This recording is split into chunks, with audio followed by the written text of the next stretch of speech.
Salamat, Pastor Ramen, sa pag-invite sa akin at sa amin na galing sa MCBC upang makiisa sa kasayahan ninyo sa pagpapala ng Panginoon ng 14th Church Anniversary.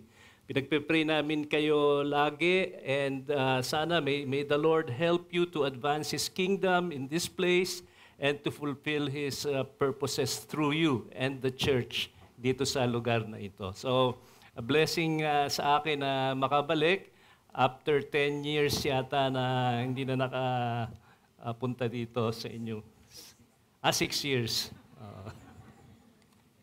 Pero na-bless ako lumawak na yung lugar nyo. Nung huli ko nandito, medyo makitid pa ito Pero ngayon, lumawak na yung inyong lugar.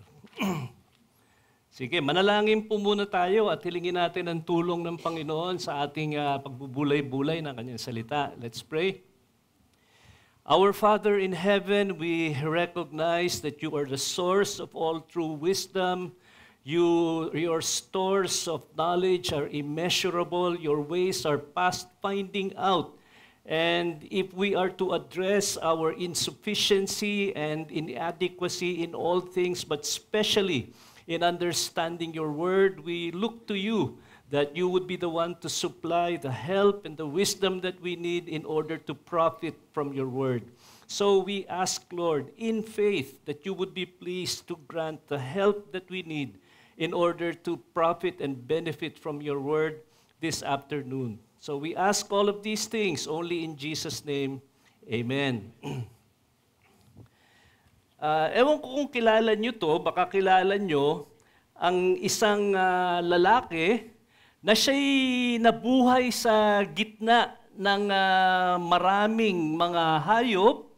Masaya siya sa kanyang buhay hanggang sa punto na nakita niya yung pag-ibig ng kanyang puso at pag-ibig ng kanyang buhay at ito ay pinakasalan niya. Kilala nyo ba yon?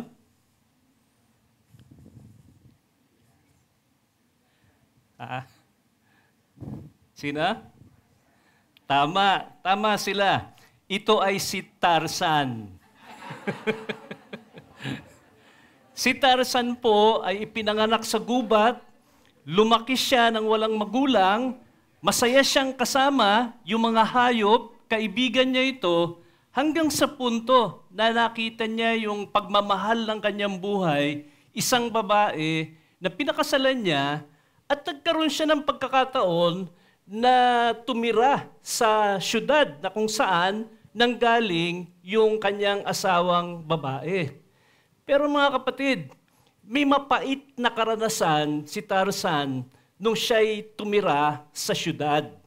Kasi nakita niya yung pangit na ugali ng mga tao. Hindi niya nagustuhan yung pakikisalamuha sa mga tao dahil sa pag-uugali nila na nagpasya siya.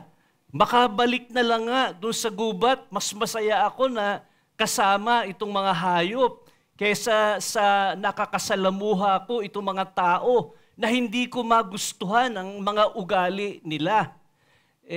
Mga kapatid, hindi lang si Tarzan, kundi, ewan ko, baka meron sa inyo na nakaranas na rin na isang sitwasyon na hindi nyo nagustuhan yung pag-uugali ng mga tao sa inyong paligid na baka mabuhay kayong mag-isa sa gubat. Meron nga sinasabi, di ba, sa Proverbs na it is better to live in a desert island than to live with a contentious woman. So even the Bible recognizes the fact that there are people who would rather stay away from society, stay away from companionship, and prefer to be alone, away from the chatter and noise of people in order to be happy living by themselves. Alam niyo po, itong mga taong ganito, they will survive being stranded on a desert island alone. Kasi mas gusto nila yung nag-iisa, pero kumpara sa nakikisalamuha sila sa mga tao. Pero alam nyo po, unang-una, kwento lang yung kay Tarzan. Hindi po totoo yun. Hindi po ganon ang disenyo ng Panginoon sa tao. Yung unang nilikha ng Diyos, hindi po Tarzan ang pangalan, kundi Adam ang pangalan, at sa pag-iisa ni Adam, naging pasya ng Diyos na hindi mabuti. Sabi niya, it is not good for man to be alone. That was not Adam's assessment of his situation. Adam might have said he was happy in the presence of the animals, and he was happy in the presence of God. But from God's point of view, not that there was something wrong or sinful, but that there was something lacking. Adam needed a companion. Adam needed a friend.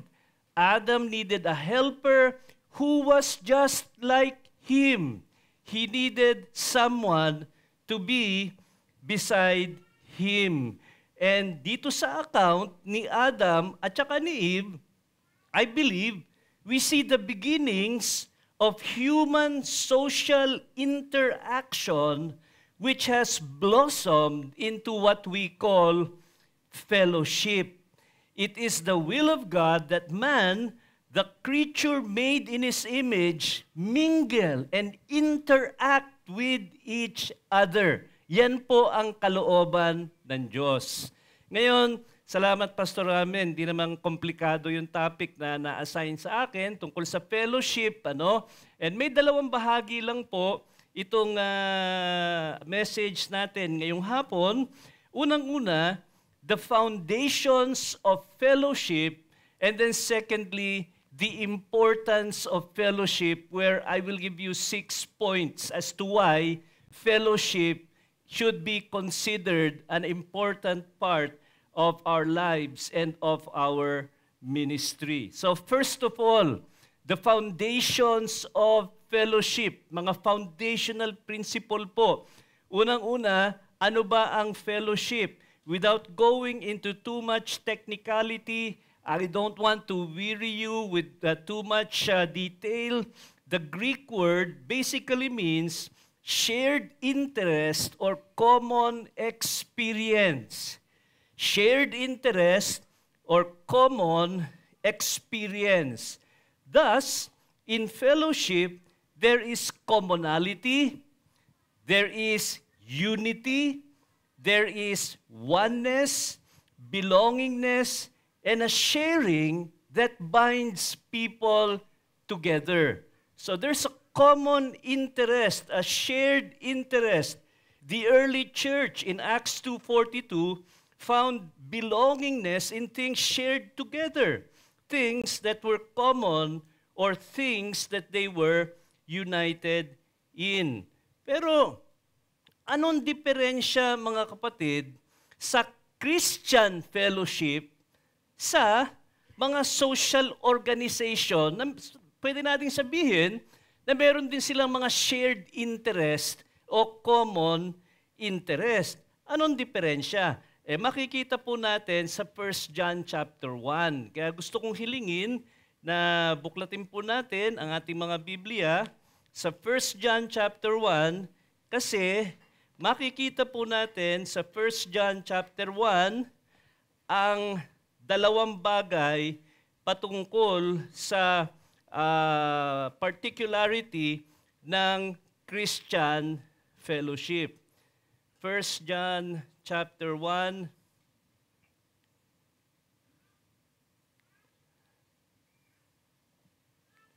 Okay. Notice first of all that there is an objective premise for Christian fellowship. Basahin po natin ang verse 3. Sabi ni John, "What we have seen and heard, we proclaim to you also, so that you too may have fellowship with us. And indeed, our fellowship is with the Father and with His Son, Jesus Christ." So, the Apostle John is encouraging fellowship. He desires fellowship among the family of God.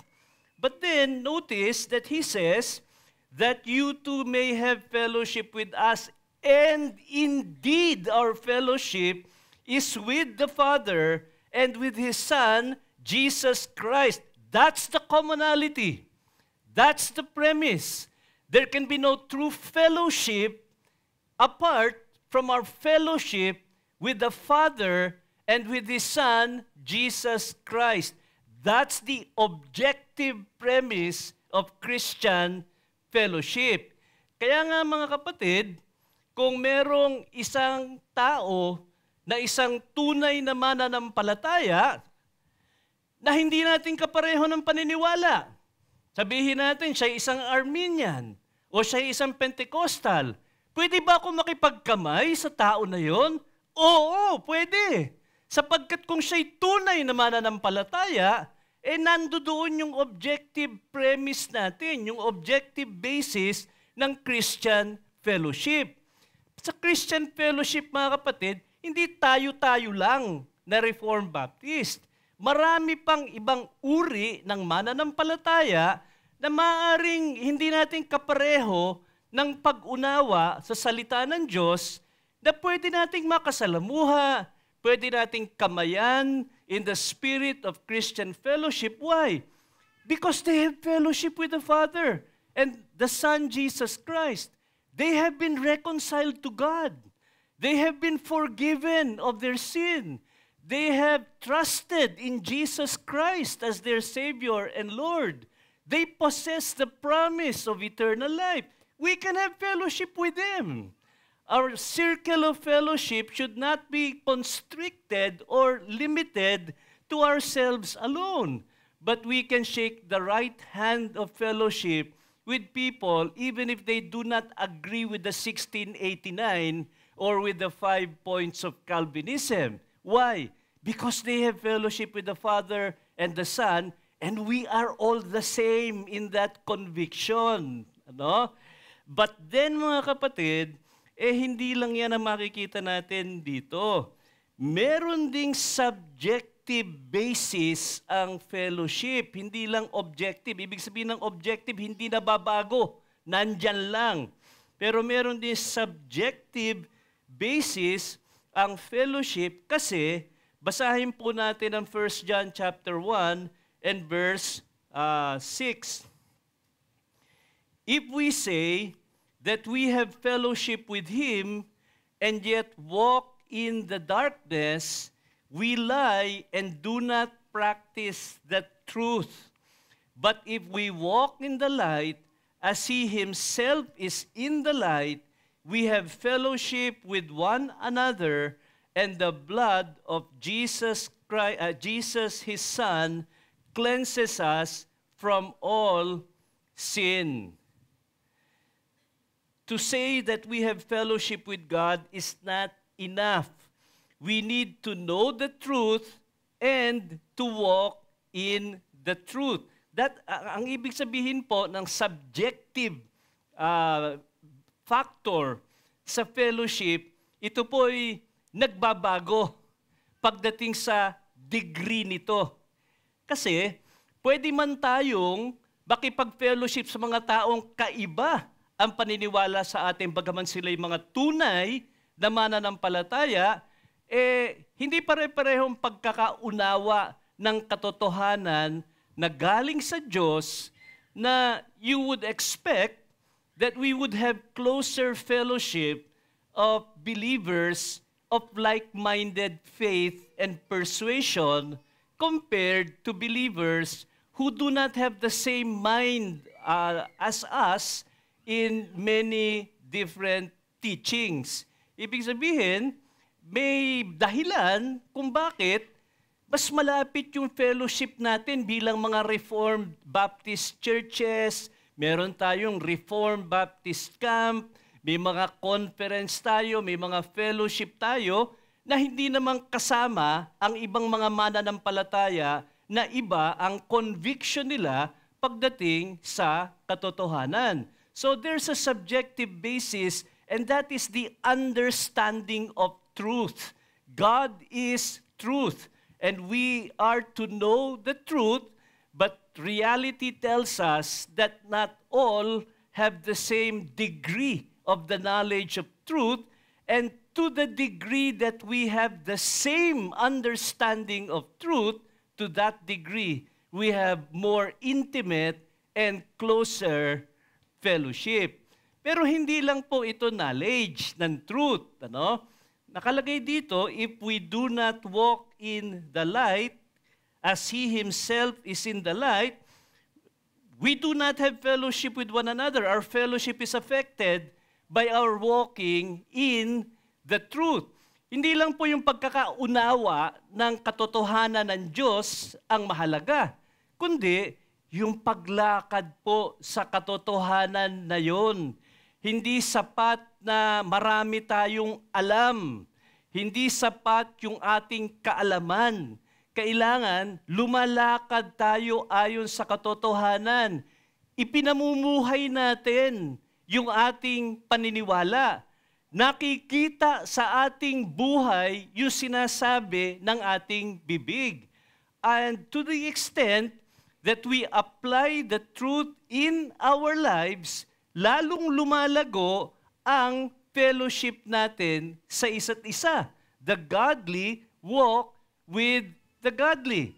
And para patunayan nga po ito, hindi ba, pag merong na church discipline because of an ungodly walk, ano po utos ng salita ng Diyos sa atin? Ang sabi ba sa atin, lalo ka makipag-fellowship sa Kanya para malaman niya kung anong dapat niyang gawin. Hindi. Ang sabi po sa 2 Thessalonians 3, you stand aloof. You stop fellowshipping with Him like you had before. Ibang klase yung fellowship. It is one of admonition more than enjoying each other's presence. So, itong subjective factor po, it varies. Yung kanina, yung objective basis, nandyan lagi yan. May fellowship tayo kung kapwa mananampalataya ka. Pero dito, bagaman may fellowship tayo na kapwa mananampalataya ka, mas may fellowship tayo sa mga taong pareho ang paniniwala sa atin at lumalakad ayon sa paniniwala na yon. So, yan po ang foundation ng Christian fellowship para maging malinaw po sa atin. Now, ano po ang scope ng Christian fellowship? Very short, very quickly, it is not limited to fun events, but it takes place in the context of the dynamics of church life in order to promote the growth and well-being of one another. So, yan po ang foundational principles ng fellowship na alam ko naman, alam nyo, reminder lang naman ito para sa bawat isa sa atin. Sa loob ng 14 years, malamang na ituro na ni Pastor Ramen ito sa inyo. But anyway, yan ang definition, yan ang basis, may objective basis, may subjective basis, and then yung scope ng Christian fellowship. Okay? Ngayon, sa pangalawang dako po tayo. At yung pangalawang dako, yung kahalagahan ng fellowship, the importance of fellowship. First of all, number one, it is a reflection of the creative purpose of God for man. Now, I alluded to this sa introduction. It is a reflection. Ito po ay pagpapahayag ng disenyo ng Diyos sa paglikha niya sa inyo, sa paglikha niya sa tao, paglikha niya sa atin. Makikita natin, katulad nung nabanggit ko kanina sa Genesis chapter 2 and verse 18, na assessment mismo ng Diyos nung sinabi niya, it is not good for man to be alone. Hindi po si Adam ang nagsabi noon na siya'y nalulungkot dahil wala siyang kasama, kailangan ko ng kaibigan, kailangan ko ng isang katulad ko. Hindi. Ang Diyos po ang nagpasya na nagsabi, hindi tama, hindi mabuti na nag-iisa ang tao. I will make him a helper suitable for him. Man was made to fellowship. God made us as social beings meant to interact with each other. Kulang po sa pagbigay sa atin ng tunay na happiness na nasa paligid lang natin, yung mga alagang hayop natin. Kailangan natin ng tao. Kailangan natin ng isang kapwa para ipahayag yung tunay na layunin ng paglikha ng Diyos sa atin. Notwithstanding the fact that we live in a fallen world where bad experiences and circumstances have made people withdraw and turn antisocial and maraming ganyan, na because of the bitter experiences in life, katulad nung sabi ko kanina, there are people who prefer to be alone. Ayaw nila ng may kaibigan sila, ayaw nila na maraming tao na nakapaligid sa kanila.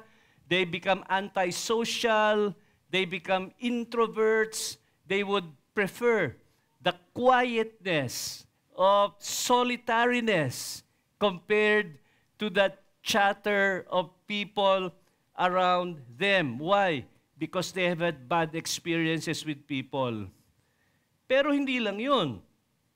Notwithstanding also that we live in a fallen world where personalities that tend to be more aloof to crowds, mga loners, mga shy types, mga ganong klasing personalidad, no man is an island pa rin. Kasi nilikha tayo ng Diyos na may disenyo na magkaroon ng mga kasama, magkaroon ng mga kaibigan, magkaroon ng mga kasalamuha na taong katulad natin. Again, hindi ideal ang buhay dito sa lupa that some people prefer to be alone by experience and by personality. But even then, ang point natin is, hindi niloob ng Diyos na si Adam lang ang nilikha niya.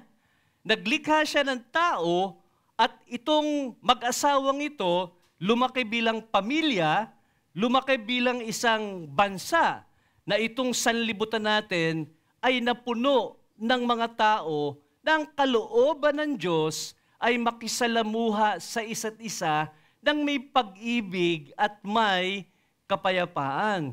So, friends, it's God's will for us to fellowship. It's God's will for us to talk to people. It's God's will for us to socialize. Of course, it can be carried too far. It can be abused. And I know that there are risks. But even then, it is God's general purpose for us to fellowship. It is not wrong to fellowship, to know people, to become close to people, to be friendly to people. It's not wrong because God created us as social beings. God created us to socialize. And the manifestation of that socializing, that interacting with one another, the manifestation in God's purposes is the local church.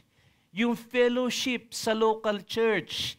That's where God's design manifests itself in His redemptive purposes. Yung interaction ng mga members sa isa't isa. Hindi kalooban ng Diyos na sabihin natin, member ako ng church pero gusto ko yung nag-iisa. Member ako ng church pero hindi ako sasali sa worship. Hindi ako a-attend dyan sa fellowship na yan. Hindi po yan ang kalooban ng Diyos. Ang kalooban ng Diyos, magkita-kita, mag-interact, mag-usap, magpalakasan. Yan po ang kalooban ng Diyos at yan ang tinatawag natin na Christian fellowship. Okay, yan po una. It is a reflection of the creative purpose of God for man. Number 2 po, why is Christian fellowship important? No, we were made for fellowship. Why? Number 2, fellowship is one of the pillars of a strong church. Fellowship is one of the pillars of a strong church. Tingnan po natin sa Acts chapter 2 and verse 42, a very familiar passage to many of you who have been Christians for a long while. Verse 42, they were continually, the apostles in the Jerusalem church were continually devoting themselves to the apostles' teaching and to fellowship, to the breaking of bread, and to prayer. Now, if you were given the license to write Acts 2:42, ano po ilalagay nyo doon? Baka may mga ilan sa atin na magsabi, importante yung apostles' teaching. Preaching yun eh. Importante yung Lord's Supper. Importante yung prayer meeting. Pero fellowship, siguro pwede nating wag nang ihanay dyan. Bagaman mahalaga yun, secondary importance lang yung fellowship. Kasi hindi naman kasing halaga yun ang preaching, biro nyo, pagpapahayag ng salita ng Diyos, Lord's Supper, pag-aalaala ng ginawa ni Kristo para sa atin, at prayer meeting. Paghingi natin ng tulong sa Diyos sa pagtitiwala sa Kanya, fellowship. Pwede naman nating hindi ihanay dyan. Bagaman mahalaga ang fellowship, hindi po yan ang naging kalooban ng Diyos. Pinapakita sa atin na kasing halaga ng preaching at Lord's Supper at prayer ang interaction ng mga tao ng Diyos sa isa't isa na tinatawag natin na Christian fellowship. It is that important that it is written alongside preaching, Lord's Supper, and the prayer meeting. To God, it is that precious and it is that importance that we must view it as God views it. Fellowship is important and not just a marginal concern. And churches should be strong on all four. They should be strong in preaching. They should be strong in the Lord's Supper. They should be strong in the prayer meeting. And they should be strong in fellowship as well. To be reformed and to listen to faithful preaching is not enough. That's only one pillar. But there ought to be regular Lord's Supper, and there ought to be regular prayer meetings, and there ought to be regular fellowships. Kasi yan po ang nakalagay dito. And yung ginamit po na word dito shows the strong feelings that the church had towards these activities because it says they were continually devoting. They were not just engaging in these things once in a while, but they were continuing. They were faithful in devoting themselves to these four activities which make up a church that is indwelt by the Holy Spirit, such as the Jerusalem church in ancient times. Now, mga kapatid, alam nyo, meron ako dating Bible study na nag-share ako ng salita ng Diyos at itong couple na kausap ko, in-invite ko sa church. Sabi ko sa kanila, attend kayo ng church, ang lapit lang, isang tricycle lang naman. attend kayo ng worship service dyan pag Sunday. Wala namang trabaho pag Sunday. Ang sabi sa akin ng lalaki, Pastor, hindi importante yan, church. Ang importante, yung personal relationship natin sa Diyos. Now, hindi naman mali absolutely yung kanyang sinabi. Kasi importanteng personal cultivation ng personal relationship natin sa Diyos, di ba? Ayaw naman natin na maging mga tao na puro fellowship na lang. Lagi kang nandun sa bahay ng churchmate, hindi ka na umaalis doon. At lagi kang nasa mga activity na nasa labas ng bahay ninyo na hindi ka na nagde-devotion. Hindi mo na nakukultivate yung personal na relationship mo sa Panginoon. Of course, fellowship can be abused. But for you to say, Pastor, what's more important is personal relationship with Christ. I can stay at home and cultivate that without mingling with people who come to the church. Pwede namang lumago ako dito sa bahay, hindi ako a-attend ng church. Hindi na kailangan yan. And reflection yan, mga kapatid, ng spirit of the times. Kasi the spirit of the times encourage individuality, self-worth, self-development, believing in yourself. Kaya ang focus ng mga tao yung sarili nila, never mind other people. They will just give you a headache and they will just give you problems. But that's not God's will. Sabi sa Acts 2:42, they strongly devoted themselves to fellowship. It was not a half-hearted concern. They strongly devoted themselves to fellowship. They were 100% supportive of Christians mingling and interacting with each other. Importante sa kanila yon na napansin ni Luke yung activity na yon doon sa unang church na kinommend niya yung church na they were continually devoting themselves to church fellowship. So, without saying that fellowship should overshadow personal religion, God desires a cultivation of ties between the members and not an isolationist spirituality. And this holds true as well. Even if the Lord blesses you to become a large church of 1,000 members, no? Hindi excuse na sabihin, Pastor, kami-kami na lang. Ang laki naman ng church na kasi.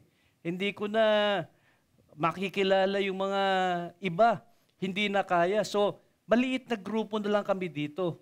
Kami-kami. Mga kapatid, wala kayong makikitang ganyan sa Jerusalem Church. Ang laki na church nun 3,000 Wala naman sinabi naghati-hati sila para lalo sila magkakilalanan. Hindi naman natin hinahatulan yung mga nagnanais na ganun ang gawin, pero as much as you can, even if you become a mega church, as much as you can, open your horizons, get to know people, be friendly to people, associate with others, because you have a shared and a common experience as those who fellowship in Jesus' name. So, that's number 2 po. Fellowship is one of the pillars of a strong church, and if you regard yourself a strong church, you should be strong in Christian fellowship as well, not just in the 3 other activities. But then, thirdly, why is fellowship important? Fellowship is important because it is the environment. It is the place where the redemptive purpose of God for believers takes place. Instrumento po ito ng Diyos. Ginagamit po ito ng Diyos sa redemptive purpose niya, sa layunin niya, sa ating kaligtasan at ating preservation bilang mga tao ng Diyos. No man stands alone in the Christian faith, in the Christian church. You won't survive alone. You need help. You need the brethren. You need mutual encouragement. And in 4 areas, mga kapatid, dito sa number na ito, may gamit po ang Christian fellowship sa spiritual growth at well-being natin. Unang-una, as an antidote to apostasy. Sabi po sa Hebrews chapter 3. Hebrews chapter 3 verse 12 to 13. Sabi dito, "Take care, brethren, that there not be in any of you an evil, unbelieving heart that falls away from the living God." Of course, no one will fall away who is a true believer, but we are responsible. Okay? God preserves us as we persevere. The preservation of God does not happen in a vacuum. So, take care that there not be in any of you an evil, unbelieving heart. And this exhortation is not just addressed to people who are backsliding. This is addressed to us, even to the strong among you.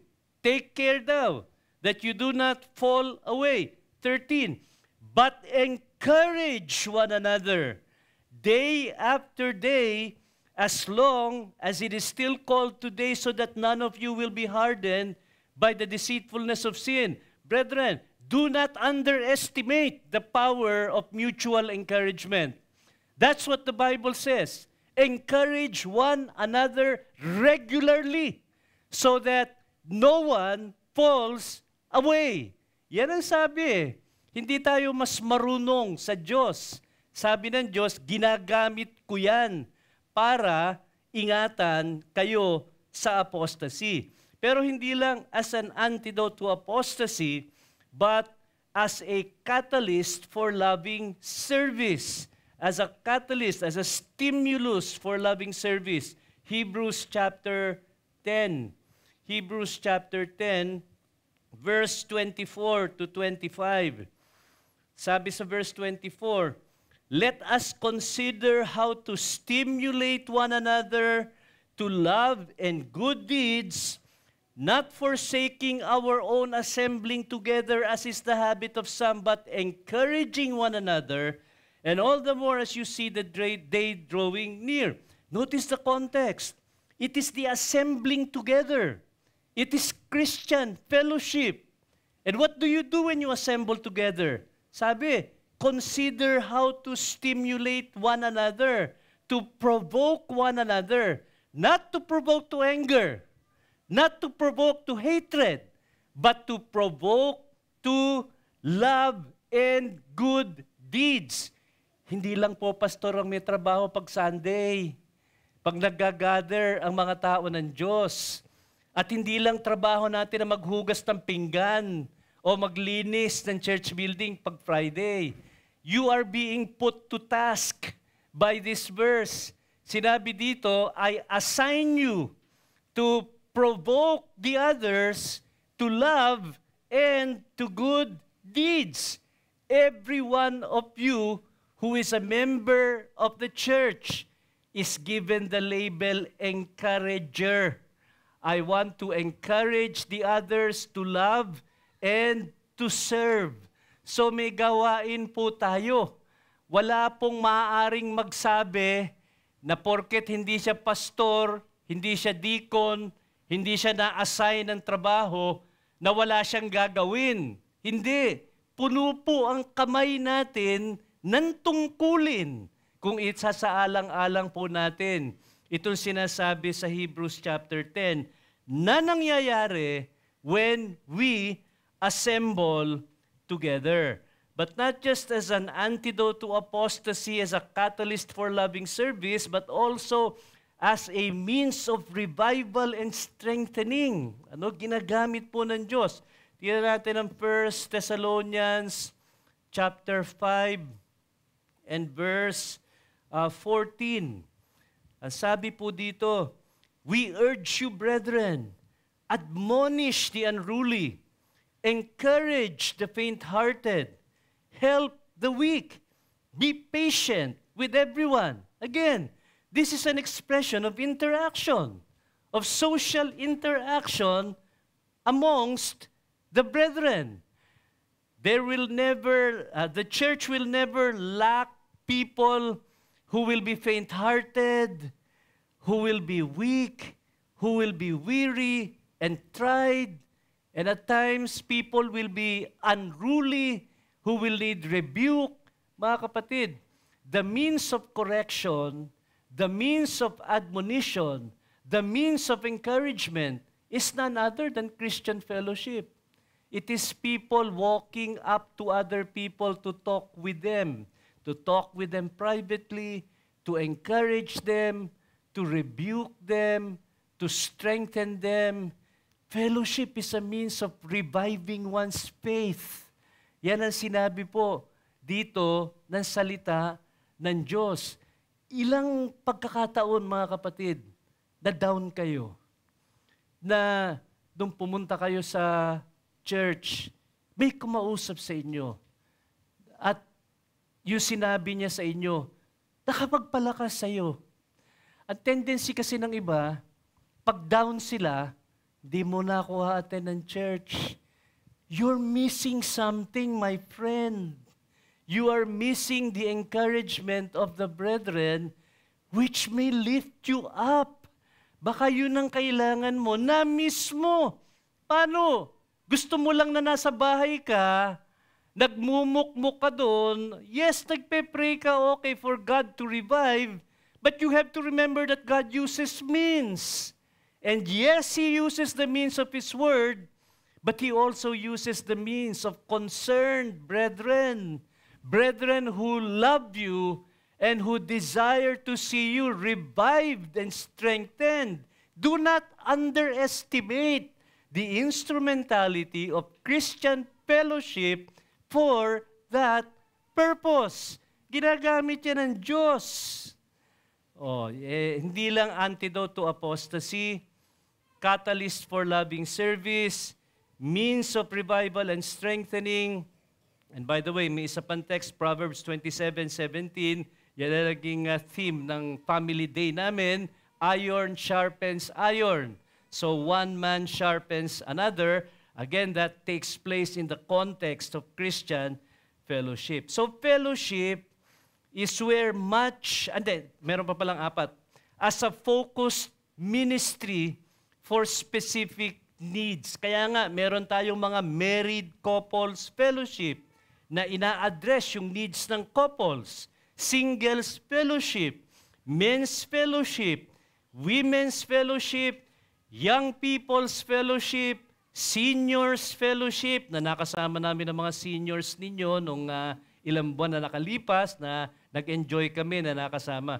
Alam niyo po, nabanggit ko kay Pastor Ramen, by the way, na tingin ako ng tingin sa paligid, sabi ko, parang ang tanda ko na, ang babata pa pala ng mga members ni Pastor Ramen. Hindi ko masyadong naramdaman po yan sa MCBC kasi 1/3 ng MCBC seniors eh. Yung 7 sa deacon namin, 5 doon seniors. At yung sa 4 na elders namin, sabi ng iba, 2 raw seniors. Pero actually, 1 lang. Akala lang nila senior si Pastor Alex. Hindi pa yon senior. Maputi lang ang buhok. But anyway, so merong mga prayer fellowship, family camp, family day, church retreat, church anniversary, na katulad nito. And fellowship is where much Christian growth and encouragement takes place. It protects us from vulnerability to the world. We have the benefit of body oversight. Kaya nga mga kapatid, concerned, at least kami, concerned kami pag may mga member na nagwi-withdraw sa fellowship at mas gusto niya na siya'y nag-iisa, karaniwan, hindi na nga uma-attend, concerned kami dun eh. May mga members kaming nalaglag eh, dahil sa pag-iisa. And may picture dito sa Old Testament, sa Deuteronomy 25:17 and 18. No need to turn there. Alam nyo nangyari po doon? Sino unang inatake ng mga Amalekites nung nagje-journey yung Israel sa wilderness. Nakalagay doon yung mga stragglers, those who were left behind, those who were not walking alongside the body of the Jews. Iiwanan sila, nahuhuli. Yun ang unang inatake. And as far as I know, sa church namin, may mga taong nawala sa aming kalagitnaan, yung iba nag-backslide, yung iba na-discipline. Bakit? Nagsimula yun sa pagkalas sa fellowship ng iglesia na parang hindi na nakikisama sa fellowship. So, mag-ingat tayo. An oft-repeated phrase of the Apostle Paul as he describes the life of the church is that we are members of one another and not to each his own. In the church, we belong and not we withdraw. Pero pang-apat po, why is fellowship important? Number 4, it safeguards believers from conformity to the world. It safeguards believers from conformity to the world. The world is exerting an active and aggressive influence on you to conform you to its mold. Where do we hide? Where do we protect ourselves? We protect ourselves in the refuge of Christian fellowship. We help each other. We become close to each other instead of becoming close to the world. Kasi sinabi po sa 1 Corinthians 15, di ba? Bad company corrupts good morals.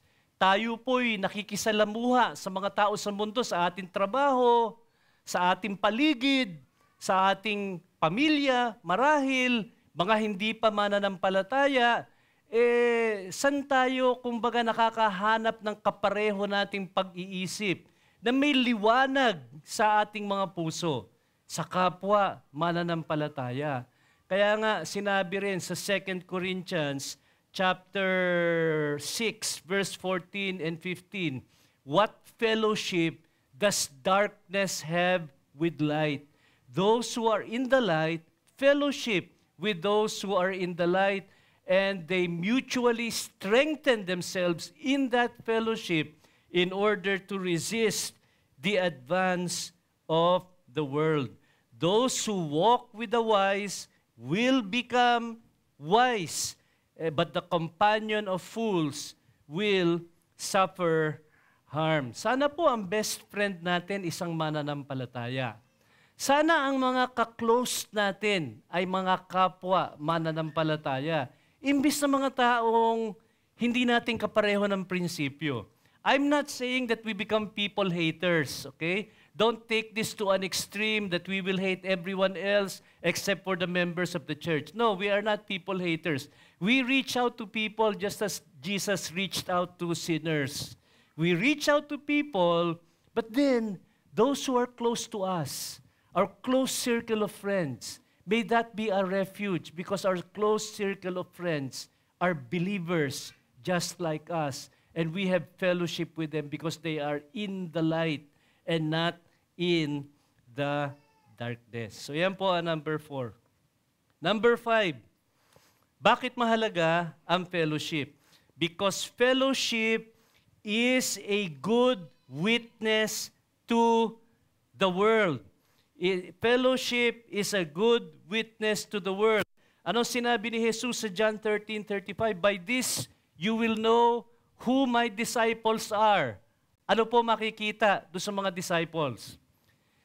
May pag-ibig sila sa isa't isa. No, yun ay produkto ng isang matibay na fellowship sa isang iglesia. Nakikita yung pag-ibig. Nakikita yung kapayapaan. Sabi sa Psalm 133, behold, how pleasant it is to see brothers dwelling together in unity. Masarap pag-attend sa church na ganun. Di po ba? Ano mararamdaman nyo? Pagka umattend kayo sa isang church at sinabi nyo, ganda ng lugar nila, aircon, baka attend nga doon. Pumunta kayo ron, malamig ang aircon, pero mas malamig yung klima ng mga tao doon. Kasi magkakaaway hindi magkaintindihan, may hati-hati. Magdala na kayong makapal na jacket dahil sobrang lamig doon sa church na yon. Aayaw ka dun Kahit na sabihin mo na maganda yung preaching, many people will sacrifice preaching for the sake of love. Kasi we live in a world of hate. We live in a world of anger. We live in a world of war and conflict, and many people are looking for peace. And they have high hopes that they will find it in a church, no? Pero what happens if they go to your church and find people at odds with each other, find conflict, there's no peace, magulo dun sa church nila? Sasabihin ito, hayaan mo na yung katotohanan. Mas gusto ko pa dito sa church na ito na Armenian pero may pag-ibig. Diyan na lang ako. Mas komportable ko dyan. Sana hindi masabi sa atin yun. Kasi nasa atin na yung katotohanan May we be high in truth and high in love as well. Hindi high in truth, low in love. Na mas pipiliin pa ng mga tao yung church na low on truth pero high in love. Kasi gano'n ang mga tao mas hahanapin nila yung nakapagbibigay ng kapayapaan sa kanilang mga puso. So, pag matibay ang fellowship natin, nakaka-attract ng mga tao to kasi nakikita nila nagmamahalan yung mga members ng church, concerned yung mga members ng church sa isa't isa, at mapayapa kumpara sa kaguluhan ng mundong ito. And lastly, mga kapatid, why is church fellowship important? Because it is a reflection of the creative purpose of God for man. It is one of the pillars of a strong church. It is the environment where the redemptive purpose of God for believers takes place. It safeguards believers from conformity to the world. It is a good witness to the world. And then lastly, fellowship prepares us for future glory. Fellowship prepares us for what is to come. Now, tingnan nyo yung nasa kaliwa nyo, at tingnan nyo yung nasa kanan ninyo. Makakasama nyo yan magpakailanman. Hindi, totoo.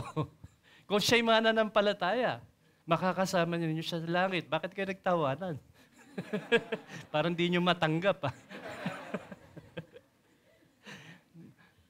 Pero mga kapatid, may kaibahan yung future glory sa fellowship dito. Kasi sasabihin na natin, aaminin na natin. Kunyari, tumingin kayo sa kanan, nakita niyo yung kaaway niyo. Hindi na yung kaaway sa langit.